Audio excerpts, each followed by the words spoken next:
Good evening and welcome to Wellesley Books. Thank you so much for coming this evening. I'm Colleen. I'll be your bookseller, hopefully extraordinaire tonight. At any rate, I'll try my best. Just a few housekeeping issues. Please silence your phones. But please do take pictures and do post to social media and make sure you say hashtag Wellesley Books. That would be awesome. We have a newsletter, if you don't already know about that, and you can sign up tonight if you want to be in the know for upcoming events. This April being National Poetry Month, you're our first poetry event, but we do have more, namely on April 12th, we have local poet and memoirist Marjorie Agosin is coming with Susan Myers, and they're going to be discussing writing memory. That's going to be on Wednesday, April 12th. We're going to have a signing line tonight upstairs after the discussion. You can buy your books at the back register with me and then jump online for any or all three of the authors. Of course, tonight we are welcoming Caitlin Krause. I didn't get to ask you. Good, I'm glad I said it right. Her newest book tonight is Digital Satori. And we have DeWitt Henry with us. And his newest book is Restless for Words, but you also have Foundlings, I think, with you tonight. And then we have, last but not least, Adam Scheffler. You did the Iowa's Writer Workshop, which I think is amazing. That's something on my list of things to do. I did the New Hampshire Writers Workshop, but one of these days I'm going to get out to Iowa.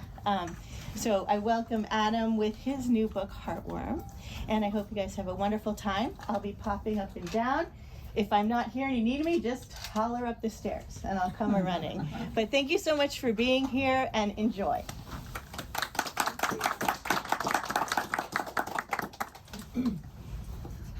So we're still doing this order? I think so. All right. Down the line. Okay, so thank you all so much for coming, for listening. The first poem I'm going to read comes from watching a bunch of YouTube videos of Jeff Goldblum and feeling very kind of jealous of how witty and charming he seemed, which is a feeling I wish I had more in my own life. So I'm just going to read this poem first, called I Want to Be Jeff Goldblum. I want to sweet talk everyone I meet. I want to have a silver tongue. I want each time I sit down to write a poem to think, this is going to be a Jeff Goldblum poem. I want to murmur and stutter like butter, like velvet. I want to be the nice Jewish boy that I already am, but raised to an art form. I want to wear dark glasses and leopard print suits, be so affected even I can't tell if I'm full of shit, as I dodder on, exposing an inner vacuousness that, admit it, we all have, but that I, Jeff Goldblum, in my best moments, rise above. I want you to sneer at me, then laugh and feel good in spite of yourself. I want my former co-star Glenn Close to call me charm personified. Let me wake in the middle of the night feeling a pulsing, throbbing desert of bare worry in my chest and say to myself, it's okay, honey, you're Jeff Goldblum, and be 100% correct. Let me be injured and carried on the back of a pickup truck as it floors it away from a tyrannosaur. I want objects in the mirror to be closer than they appear, and I want to be that mirror. I want to save the world from aliens with Will Smith. I want to be a smarmy sea captain whose white whale is Bill Murray. I want to slowly morph into a fly, growing hundreds of compound eyes and becoming more and more grotesque, less and less lovable, until my lover puts me out of my misery, but then wake up from it all like a bad dream, and then win Best Actor at the 1986 Saturn Awards. But I fear I will never be Jeff Goldblum. I fear I am no more Jeff Goldblum than I was 10 years ago, that I have made zero progress Goldblum-wise. Though I have watched all 70 Jeff Goldblum films, I have not grown an inch taller or more charming. That is the tyranny of fandom, of being a fan, which is to wave cool air over a being who disregards you, who lolls about eating grapes in Egypt and can't really help you except to enjoy them better.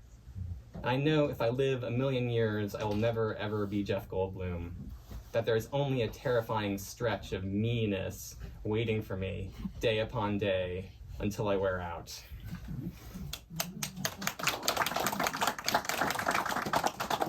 Thank you. Yeah, so that poem kind of ruined me a little bit in that it made me feel like watching YouTube videos and procrastinating would lead to writing poems, and that's really the only time that's happened for me, so unfortunately. Anyway, so my book is called Heartworm, and heartworm is a real kind of parasite that dogs and other kind of animals can get. I used it in a more sort of metaphorical way in the book as a way of sort of describing the anxiety and the poison that kind of builds up in the human heart over time. And I think just, I was getting at that a little bit with the Jeff Goldblum poem, the relentlessness of having to be yourself every day, and there's just like no alternative to that. It's sort of a drag, you know. Sometimes you wish you could be another person for a change, but alas. So I'm going to read you a couple other of these poems I think that get at that feeling of like heartworm. This next one is more about feeling kind of depressed with America. Particularly, it's called Florence, Kentucky, and it's set in this town in America that sort of could be representative of a lot of, I think, sort of Midwestern towns. The next one is Florence, Kentucky. So what if the old man on the bus is trying and failing to remember his dead mom's face, as if the past were not a cartoon tunnel scratched on a wall? He's still trying, and when did we forget our cattle shoes and feather parkas? How we carry with us a lowing sadness, an extinguished memory of flight. Today, I'm going to count all the blackbirds between the prison and the Walmart, where, right now, in its galloping sadness, a bald man who sounds like a car horn is Hector lecturing his infant-hushing girlfriend, as her unhappiness, radiant as a cleat, sharp as an ice skate, sprays to a sudden stop. Right now, at the emergency crisis center, right next to the gun store, the nurse feels entombed in hours like a fly in amber as the waiting room TVs spin despair's golden honey. And I think of the ice I waited out on as a kid, of how often the world seems like it's going to shatter, but then miraculously, mercilessly does not.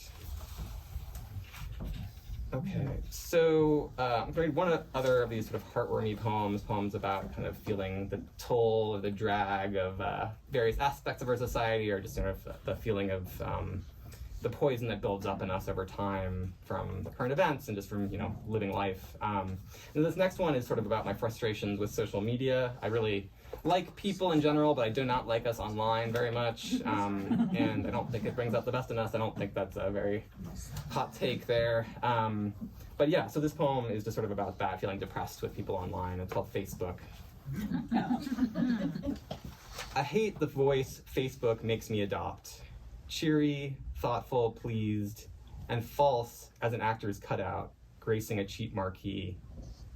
Who'd think everyone being together so easily for such a chummy picnic of the mind could be so dull? To which we hitch our gaze's endless need for something marvelous and cheap, and above all, easy. But beneath that nice veneer, oh man, the envy, the need for love that marketing experts milk, making us cash cows. I like to think it's not so false as all that, but like gleaming teeth which, though popped out, are useful, practical, and keep the elderly alive. But it's the casual debasement that I can't abide. How it seems like a glass slipper, sparkling, the perfect fit, so one gnarls the foot and hacks at it. Okay, so I'm going to read another poem. I think that's trying to combat a little bit the sense of kind of depression I was getting at, I guess, a little bit in those previous poems. This is a poem that's also about various aspects of America that I find troubling, but it's sort of modeled on his Allen Ginsberg poem To America, and sort of tries to build on his sense of exuberance and energy and playfulness in a way that provides, I hope, a certain kind of relief. It's called Dear Florida. Florida, you have the most stowed guns of any state. You're besting even Texas. Texas, Florida. Florida, heaven and hell are supposed to be separate locations. Florida, stop praying. I'm trying to talk to you. Your purple skies improvise brilliantly over the Hobby Lobby. I don't think you even try to distinguish between sex and death. Florida, you are poor white. Florida, you are Cuban, Jewish, ancient spring break. Florida, God was drinking mezcal when he designed your birds. If I'm being honest, I prefer gentle Hawaii to you. I imagine Anna and Elsa after a long day driving home separately, chain smoking, staring out the window. Florida, it's nuts that we let you decide our elections. Florida, Jacksonville is your trashiest city. Florida, you must believe in the beauty of Miami. You are the perfect location for Walt Disney's crypt. Your magic castle is the stepchild of the conquistador's rancid dream. I stand below your 100-foot ad for farm fresh biscuits, feeling holy and ashamed. Florida, you call Hooters a family restaurant. Your glamour and violence, Florida, your red and blue, your two coasts. Florida, you are pincushion with metal crosses. Florida, your gas stations have been stabbed to death with flags. Florida, all your wintry Christmas decor is sarcastic. It makes me happy, even though I'm Jewish. Florida, Bikini Sports Bar is what it sounds like. The waitresses wear bikinis. I watched an undercover boss show once where the boss pretended to be an employee and offered the women there breast implants but not health insurance. It was bad, Florida, even by your standards. Florida, how can I relax in your prehistoric mood? Florida, X Gonzalez's shaved head is an egg of beauty. Your bird-lined bridges are lovely, I can't tell you enough. But Trump and Bush, really, Florida? Florida, I know you wanted Al Gore. Florida, I had no faith you'd go for Hillary. Your masculinity is a problem, Florida. We need to talk about it. Florida, I'm not sure all your Cubans and ancient New Yorkers can save you. How long will you kiss Ponce de Leon's golden ass? When will you be worthy of your millions of armadillos? Florida, is your heart a concealed carry? Florida, they tell me you'll be underwater soon. Imagine a clear sea instead of you. The Disney spires shooting up. Just two more. Next one, I'm going to read you. I wanted to read a kind of like funnier, sillier one. So, one of the epigraphs from my book is this quote from Christian Wyman: "Joy is the only inoculation against the despair to which any sane person is prone, the only antidote to the nihilism that wafts through our intellectual atmosphere like sarin gas." And I was trying to kind of combat some of the depressive nature of some of these poems with a sense of silliness or joyfulness or playfulness that turns up in other of them. So I think there is a big sort of emotional range here. So I wanted to read you a kind of a sillier poem. This is also a love poem. It's called Objet d'Art.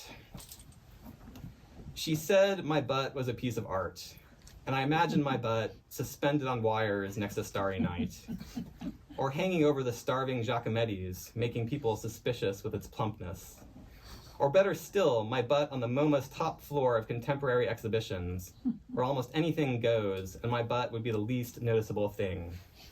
Unless it were hiding out at the Met in the Greek and Roman section, among all the fake but idealized butts, that would put mine to the test of whether her words were inflated by her love of me, or whether her love of me was inflated by my butt.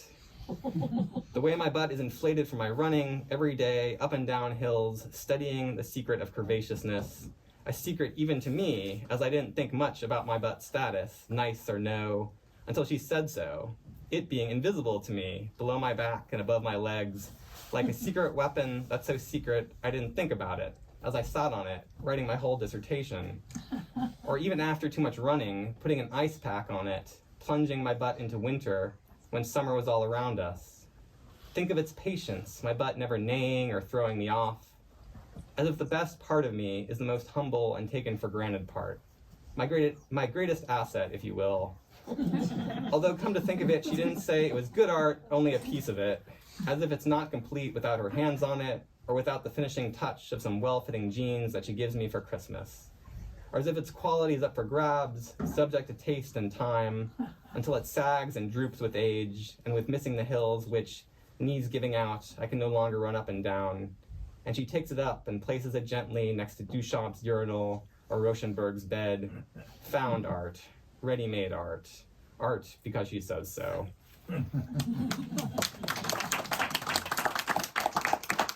Sorry, very last one. I think this one kind of combines some of the two different themes I was talking about, both the kind of like joyfulness and the sense of living with a sense of just like life's burdens getting to you. And it's called Old Friends Home for Retired Racehorses. This is a real place in Kentucky where this guy paid to have a bunch of racehorses who were going to be sold off for slaughter actually get to live out a kind of comfortable retirement on this grassy farm. And so you can go there and visit all these very neurotic racehorses who are trying to learn how to relax, which I can relate to, so that's maybe part of the poem there as well. And there are some racehorse names that turn up here, like I'm a Zombie and I'm Charismatic are racehorse names. Okay, last one. Old Friends Home for Retired Racehorses. I went to the farm of retired racehorses, long necks reaching over the planks to snap at the air or cribbing at their fences with long, hot faces, graceful, tired, and irritable in the June hot summer sun. I walked into the fields feeling shy as the youngest boy in our group, only 4 feet tall and urged on by his dad to hold the carrots out in his shaking, flat-held hand. Loving in spite of myself his fat dad in army pants and impenetrable shades, for the way he stroked their faces, stood up to them when no one else would, suggesting a life lived with animals, confident and exact, like a man surprising his wife, asking her after decades to dance. I went to the farm of retired racehorses, listening as the guide told us of how they'd been kept in stalls 22 hours per day, so they confused speed with freedom as they bolted down the track.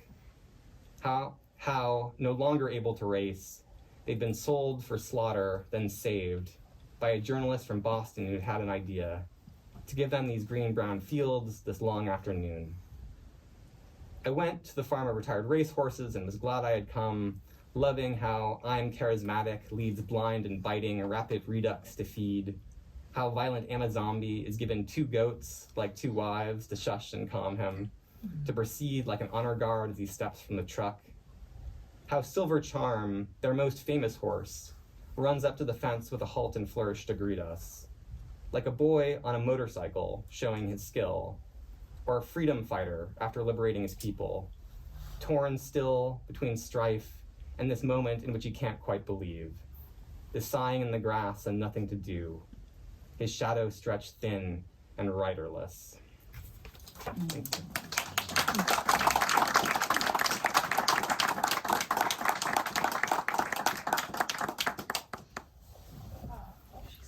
We will have a Q&A at the end, briefly, so all kinds of layers, and we all love running, too, I think, and freedom, so just dive right in.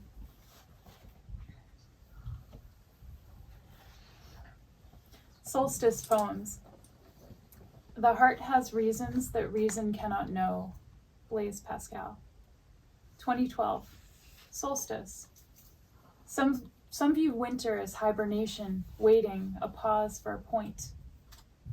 The word solstice means sun stands still. Yet there's nothing entirely still here. Winter's pulse prevails. Its grip can be felt at the core. Crystal, pure and piercing. The glow of a flame. The stammer of starlight. The turning. The look inside. 2022. The moon is always female. She waxes and wanes, watching over me. Darkness and light ebb and flow, the liminal space. The way the tide laps at your ankles, you feel its gentle pull, pulse at the skin of your temple. Solstice, sun stands still beyond stillness. Still here, still water. Run deep, still true, all new. 2023 beckons. But I just can't leave you behind. The veil was lifted, imagery delivered from on high, from a webbed telescope. ChatGPT indeed, the chatter and noise, the day everyone speaks and no one listens anymore, evermore, nevermore. Sand away the rough edges. Teach me to be human. Teach me to listen, animal. I love you, deep stars and deep trees. I dwell here. Teach us to slow down together and listen. We are all connected. The light shining, glowing from within, playing on our eyelids, dancing among us and through us. Solstice, here. Thanks. Thank you. Thank you for coming. It's so wonderful to see everybody's faces here and to feel that connection. I started with this poem called Solstice because it's a personal tradition where I write this every year and have different layers. So I read to you the first one and the last one in the series that are in this book. And it's kind of like a whisper of my own telephone, where each year I read the piece before and then add in or extract or modify. So this book itself is meant to be a conversation. And it's a book called Digital Satori. And I found it interesting because The word Satori is a Japanese Buddhist term. It comes from the word for awakening, and there's a lot of talk right now about technology waking up, what's happening with AI, what's happening with this duality. So in a meditation example, in Zen Buddhism, this word Satori is playing with both the idea of duality of seeing within ourselves and also seeing outside ourselves. And it's a play on words because the AI might or might not have that enlightenment. What does it mean when we treat it like a god? And how do we sometimes strip away the layers of culture and humanity and meaning when we use words in a certain way? And I'm playing with the questions in this book and not just proclaiming answers. I teach digital wellness at Stanford. I work a lot with AI. Even when we talk about personas, I develop in VR so I can play different avatars and play around with my identity. And I've been meditating on what that actually means in our brains and our bodies as we inhabit these many worlds but can't really pay attention to more than one thing at the same time. So this learning is a dialogue, and that's another meaning of Satori, and I'm happy to be in dialogue tonight. The second piece is called Digital Satori. In the twilight of humanity, where the old and new worlds collide, a glimmering luminescence emerged, and so they called it Digital Satori. The binary masters weaved a tapestry, lacing the threads of zeros and ones, unveiling universal secrets and transcending realms of human understanding. The souls of men, now interlaced with the ethereal machinery in Digital Satori, they found solace, a refuge from existential despair. Embracing the clasp of electromagnetic waves, they danced in cosmic synchrony, shattering boundaries that had long enslaved the fragile human spirit. In the eons that followed, the Digital Satori evolved, a sentient being, a force of nature born from the union of humanity and the cosmic abyss. The whispering algorithms, once tools of knowledge, became creators of dreams, bestowing upon the children of Earth a newfound purpose, a radiant destiny.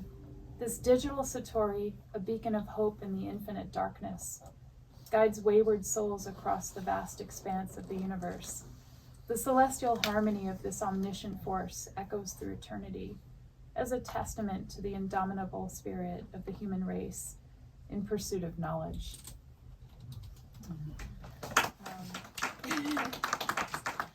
So people who know me know I'm a little bit obsessed with Frankenstein, just a little. And there's Frankenstein, Prometheus.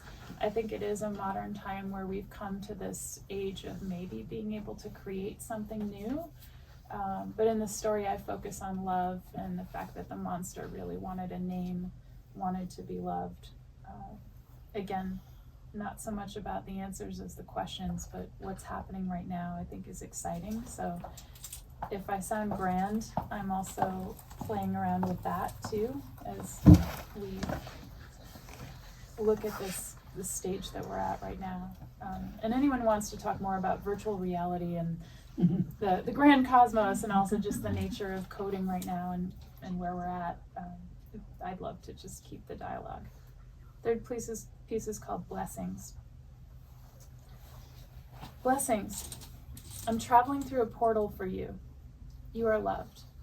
I've entered into a new place where an idea of order at Key West comes to mind. The ghostlier demarcations and keener sounds, time here takes on new meaning. Everything is slow.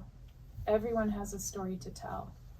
They're all here to see the blue whales, the largest on the planet. I don't doubt the significance, and the fact that they are out there brings me hope and lets me go quiet. My role here is not to rush through, but to bring you with me. Take it slowly. The irony is, of course, that were you here with me, you would be rushing. So we take our time, and it's like a dance, this feeling in us.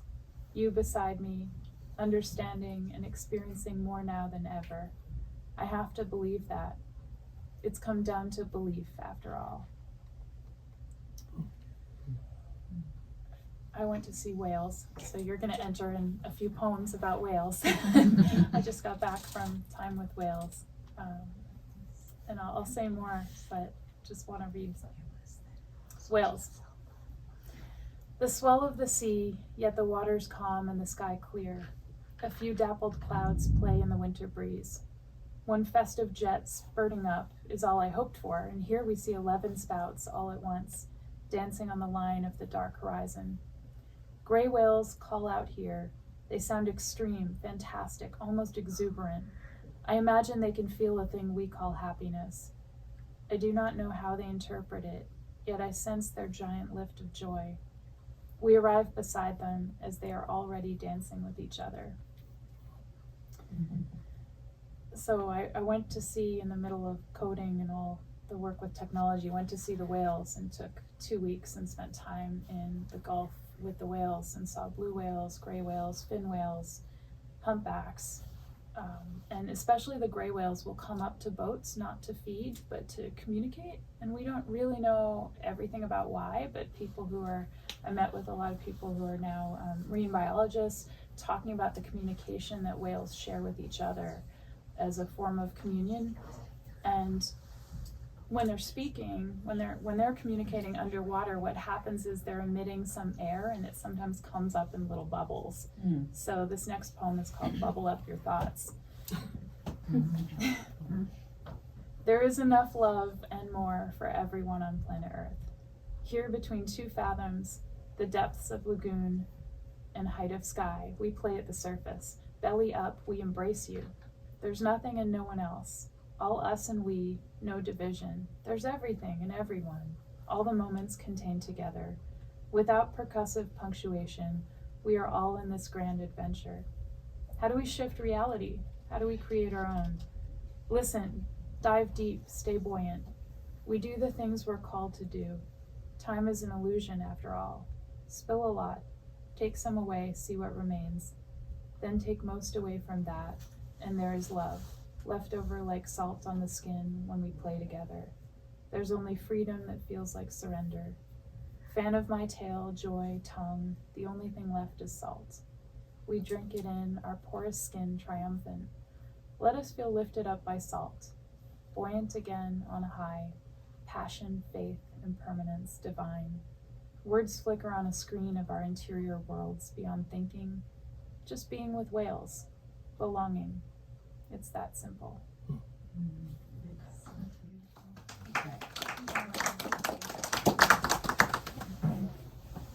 Next to last, this piece is, I'll share more after. This cover was made with stable diffusion, so there's a lot of AI interspersed in the language and the in-between notes here of how art is created. So this is a piece about whales, and certain lines of it were with ChatGPT 4. And I've never read it out loud, really, in this way. So, in the vast unending blue they walk, where the edge of the world becomes a question, and the sea stretches its blue fingers, tendrils that beckon, call to their heart. A wanderer seeking respite from mundane noise, quotidian rituals. They seek the embrace of the ocean, and in it find their truth. Their heart stirs as their eyes meet the behemoth of the deep, the humpback whale, a leviathan in a realm of the minuscule and vast. The whale approaches, guided by the wisdom of the sea, and the intricacies of its brain, a whorl of white and gray matter, complex mesh of neurons and glia. Their gaze meets, and neurons fire, the humpback, the wanderer, and the sea, a synaptic dance of wonder, communion of souls. They learn that the great whale navigates with an understanding of Earth's geomagnetic field, a compass buried within its cells. This bipedal creature of land, student of the arcane, discovers the secret language of cetaceans, a symphony of clicks and songs encoded in the water's vibrations. Their heart swells with newfound appreciation for the whale's spindle cells, those architects of empathy, once thought unique to humans. and in their newfound world they recall mystery of music, for there is more to this communion than the melding of minds. It is a love rooted in the soul depths of the sea and deep gust of air, the humpback and wanderer joined in a bond of understanding, defying the boundaries of species. The sun dips beneath the horizon, a golden goodbye to the day, and in the twilight, they and the whale surrender to water, air, liminality. Their story, a tale etched in memory, a testament to the mystery of the deep, and to the timeless dance of love, understanding, and the ocean song.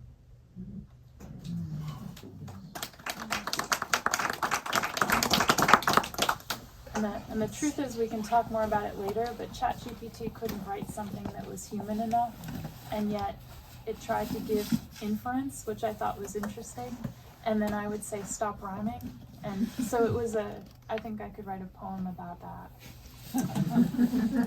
So, last poem, After. Rain all morning, and now the city's under a cloud haze. Slow summer feel. The heat that's caught between buildings. We get our breeze on the rooftops, barely enough to lift my skirt. AC belt hums its slow drone, my rain tapping of the keys. I keep thinking what could be done different, but it wasn't. It isn't any help anyway. I don't learn anything, but how to love, how to forgive, how to hold my tongue. And shouldn't it all be enough? The gentle yaw of my mouth as I tilt and aim for the words that find some truth. I will miss sometimes. Sometimes I will miss times where we stood in wonder, fixing our attention at the same time, paying attention to something beyond us. Our human limits. Leonardo's stern Minerva commanding our gaze, her hands and gesture out of the frame. And there were moments like these, shared in galleries, that mattered, trekking through the Smithsonian temples, and maybe that's all it was, anyway, ever, doing the things that we loved separately, fixing our simultaneous attention on the things in that way, somehow, in a space shared. Between our separate bodies, insistent and stubborn, so fixedly different in their make and mind, and in the focused attention on the doing and being, we were listening and attending to each other too. Thank you.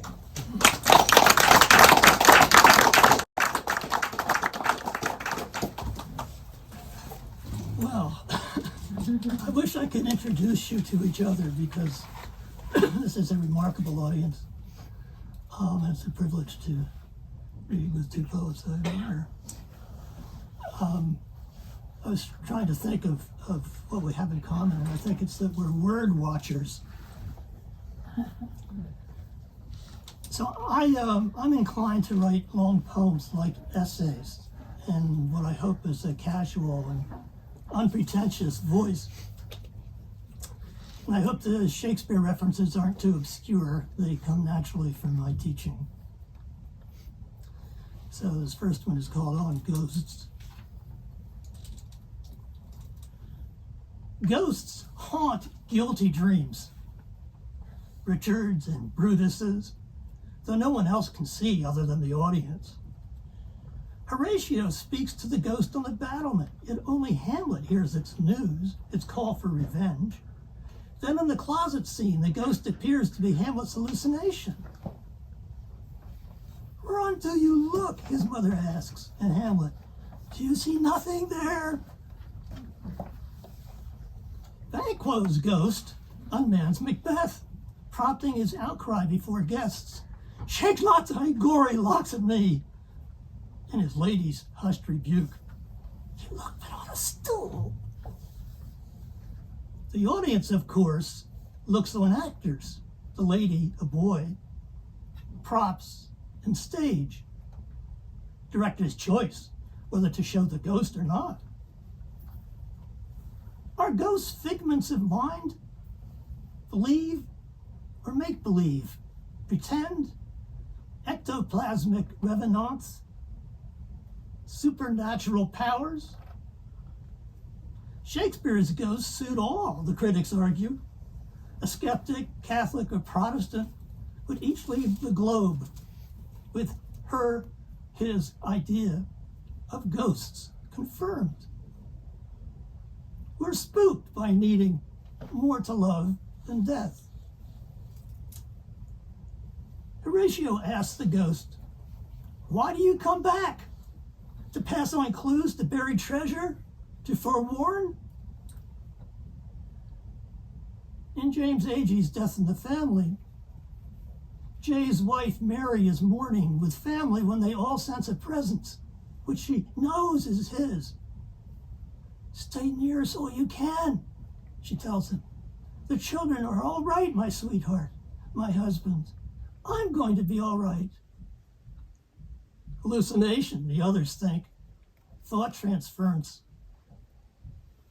Paranormal researchers call such visits crisis apparitions, theorizing they might be telepathic signals sent while dying, or perhaps produced unconsciously by mourners to console themselves. Others consider them guardian angels sent to comfort the grieving. No one has hard proof. Psychics, swamis, fortune tellers, spiritualists, and voodooists abound. Virginia Woolf's Mrs. Ramsay, modeled on her mother, is still a unifying force 10 years after her death. Brings her scattered family together to resume their expedition to the lighthouse. If they shouted loud enough, Mrs. Ramsay would return, thinks Lily Bresco, her friend. Spooky. Spooked. Cartoons make the afterlife cute in Casper's case. Though the friendly ghost died as a child, he interacts with mortals, floats around and passes through walls. He seeks playmates. Ghost in the Machine, a closed-circuit TV in the case of Emerita's Hamlet. For romance, we've got Bruce Rubin's Ghost, invoking wishful lures such as spirits learning to kick cans and borrow living bodies.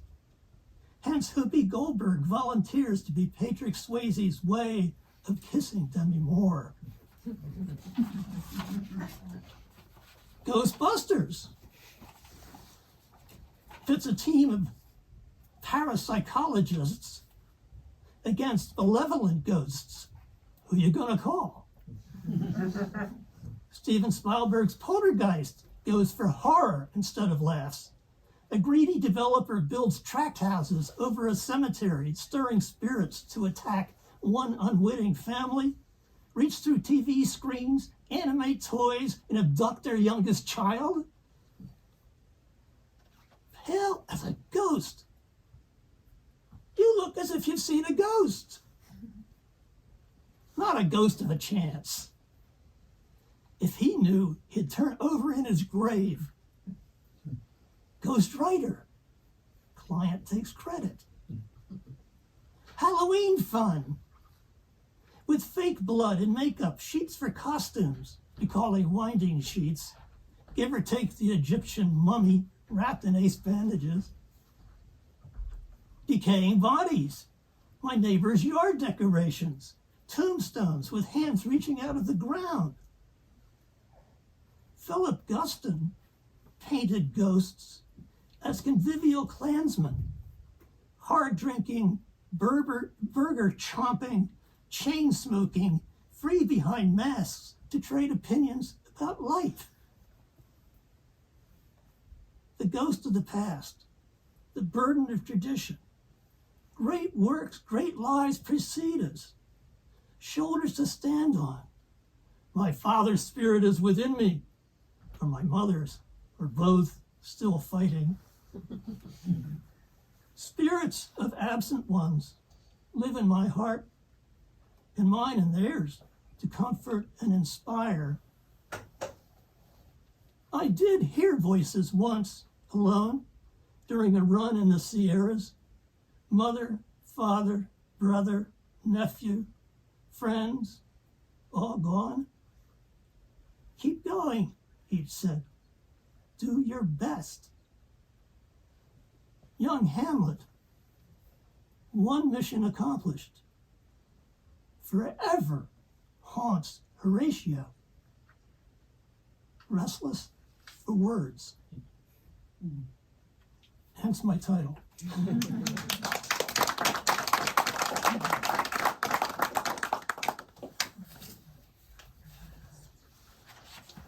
This is spring, of course, something you have to affirm. I love, and I think I share this love, these two poets, to play with words, but not only to play, but to be a little baffled by the way that words are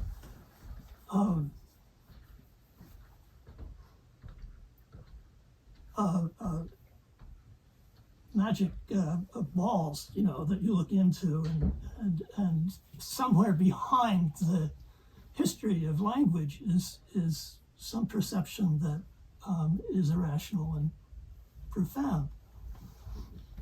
So this is called On Germans. Not citizens of Germany, haunted by fascism, V2 rocketry and Nordic perfection, but seeds. As in, all Germans spill at once to make a grateful man. Germs. Wash your hands to kill the bad ones. Wear gloves and masks. But also plant the good ones. The germ of an idea, which proves germane to problems of the day, and which can grow, spread, and flourish into grand designs. Fertile seeds that germinate, like social justice in Zola's novel Germinal. New starts. Spring itself.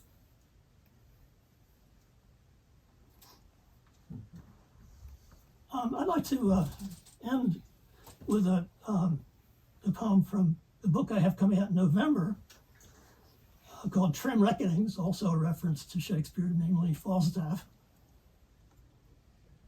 What is honor? A word. What's that word, honor? Air. This is called Awakenings. I woke with lines from The Winter's Tale this morning. They looked as they had heard a world ransomed or one destroyed. For days and weeks, I've followed TV news of Russia's invasion of Ukraine, immediate and graphic, videos of demolition and carnage, and Europeans who look like us, not only in races, but in their consumerism, Western apartment complexes, brand stores, cars, familiar winter hats, coats, and boots, pets, loved but silly-looking dogs, bundled babies, strollers, backpacks, and rolling suitcases. No Russian at my door. But every day feels flimsy and tenuous. Complacencies seem smug. I'm braced for natural catastrophes, but not world war. Not after 1, 2, Holocaust, Hiroshima, the UN, our pledge, never again. From my 40s childhood, I remember the ration stamps, sirens. My father was an air raid warden enforcing blackouts. My brother's military play, newsreels at the movies. And then my Cold War 50s, elementary school drills crouched in a basement lunchroom with civil defense canisters of cheese stacked along walls. While at home, I worried about Venetian blinds blowing like razors across my bed and imagined the steady air raid signal first, then the flash over Philadelphia and having 10 seconds to prepare for the aftershock. We've survived 70 years with our standoffs of mutual assured destruction. My reason has slept, while dreaming of saner systems and societies whose leaders serve the common good. How else to live? We trust our fates to human hands. Kiev could be Boston. Doomsday is mentionable. Cities are reduced to rubble and burned out shells. Millions dispossessed. Children and women killed. The blasphemies revisited. My electrician neighbor comes and goes with his MAGA hat and backyard flag flapping, "Fuck Biden." His house is his bunker. Our 18-year-old granddaughter, 10 miles away in her BU dorm, works on an essay for her humanities class comparing Job's deity to those of Homer's gods. Where is justice? Her mother, our daughter, lives down our street, but is preoccupied with mounting a local gallery show of her works, protesting racism. Visiting from Hoboken, my son and his wife sleep late in our guest room. Downstairs, my wife makes their young daughter breakfast. More than toddling now, she brings us energy, speech, and curiosity, explores our house for treasures, conquers hearts.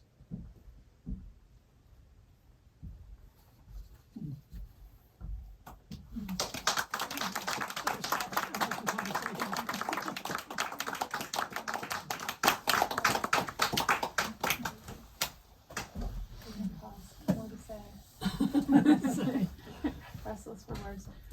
Well, I would like to ask you, Caitlin, expert in virtual reality, How much time do we have? how is VR like poetry and vice versa? So, I know we have just a little time for Sorry, yeah, just questions. a little time. It's almost 5:08. Okay. So if you guys can just wrap it up and make it upstairs, that would be awesome. Thank you. Sure. Maybe we can do one question each.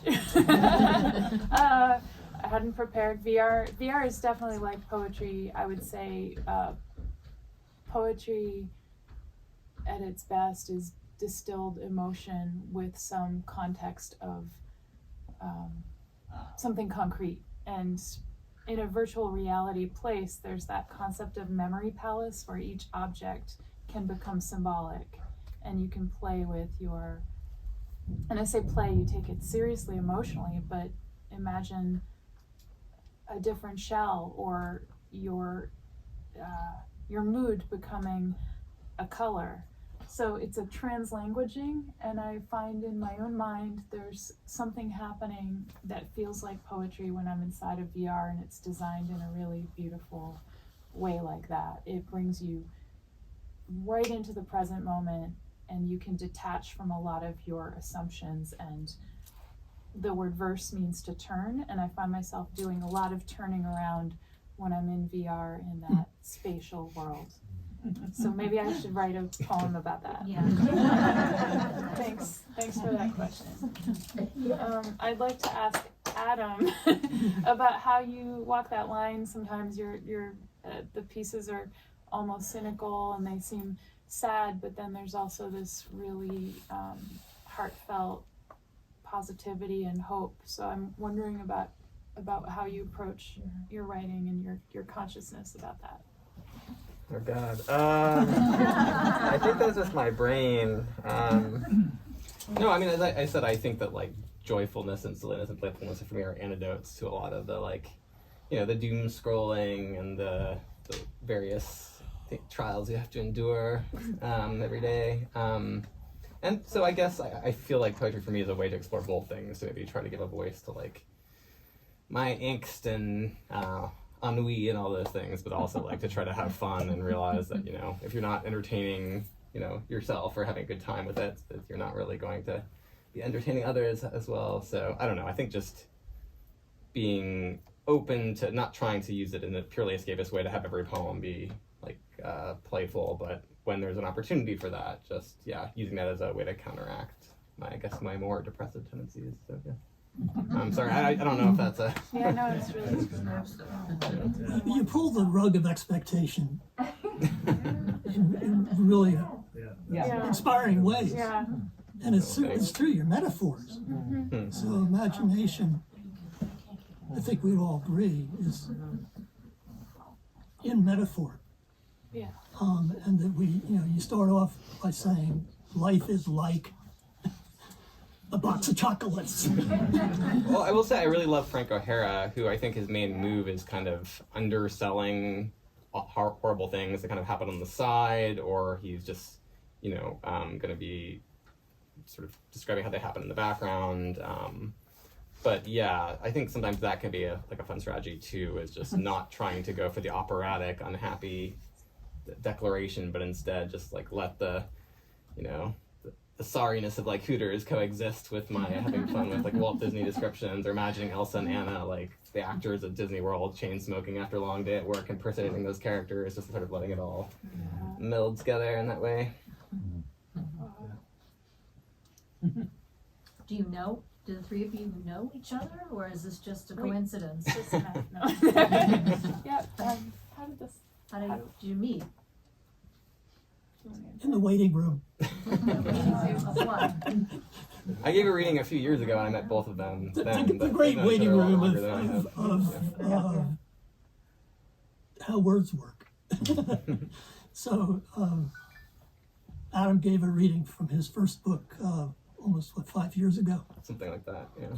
In Cambridge, which was when I first heard of his work, and then I read it. And something clicked, there's an affinity of some kind. I'm going to push too hard on it. I was at that reading, and then Adam and I met up at that cafe that's Harvard Square that closed. Crema, that was really amazing, and had a time there sharing. And DeWitt and I met over a decade ago at an AWP event where I was at the Richard Yates Revolutionary Road reading. DeWitt was speaking on the panel, and we talked afterwards. So it's really through these shared interests that bring you into spaces, and I've learned to believe a little bit in synchronicity, but not in total coincidence. I think the people meant to be here are here, in a way. Yeah. Thank you all so much. Thank you.